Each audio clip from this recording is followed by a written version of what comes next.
بسم اللہ الرحمن الرحیم۔ ہمارے چینل کو دیکھنے اور سننے والوں محترم بہنوں اور بھائیوں، السلام علیکم ورحمۃ اللہ وبرکاتہ۔ آئے ہم پیر اجمل رضا قادری صاحب کو سنتے ہیں۔ وہ ہمیں بتا رہے ہیں کہ میلاد کس ذوق اور شوق سے منانا چاہیے۔ غور سے سنیں، انشاءاللہ آپ کا ایمان تازہ ہو جائے گا۔ آپ اپنے کام کا لطف لینا شروع کریں، آپ اس کا مزہ لینا شروع کریں۔ آپ اپنے کام کا مزہ لینے لگ جائیں تو اس میں مزہ آنے لگ جاتا ہے۔ آپ اپنے کام کو سرور سے کریں تو سرور آنے لگ گیا۔ لیکن اگر آپ نے اپنے کام کو تھکا تھکا کرنا ہے، پریشان کرنا ہے، تو اس نے مزہ میلاد شریف آ رہا ہے۔ ادھر دیکھو میری طرف، میلاد کرنا ہے تو پورے ذوق سے کرنا ہے۔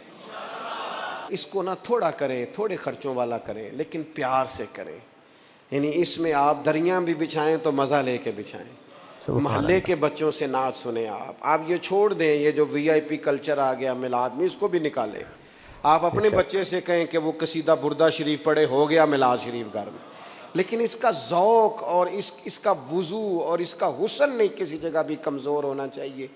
آپ کے اندر وہ خاص لہر ہو کہ میں اپنے نبی کا ذکر کر رہا ہوں، میں حضور کے میلاد شریف کی بات کر رہا ہوں۔ اس میں زیادہ تکلفات کی ضرورت نہیں، اس میں درد دل کی نیتوں اور ارادوں کے خالص ہونے کی ضرورت ہے۔ بڑا ذوق ہو، بڑا شوق ہو، بڑا پیار ہو۔ یکم ربیع الاول سے لے کر 12 ربیع الاول شریف تک کم از کم ہر نماز کے بعد 100 بار درود پاک تو ہونا چاہیے نا۔ بے شک۔ کم از کم ہمیں ہر روز سوتے وقت 3 نعتیں تو سن کے سونا چاہیے نا ربیع الاول سے۔ ہمیں کم سبحان از کم اللہ۔ یہ پورا مہینہ حضور کی سیرت پاک کا اور سنت پاک کا روز کا ایک ایک باب کا درس تو سیکھنا چاہیے نا۔ حضور کھاتے کیسے، بیٹھتے کہتے، حسن تکلم کیسا، حسن گفتگو کیسا، لوگوں سے معاملہ کیسا، اخلاق سبحان عالیہ اللہ۔ ہمیں سیکھنا چاہیے نا۔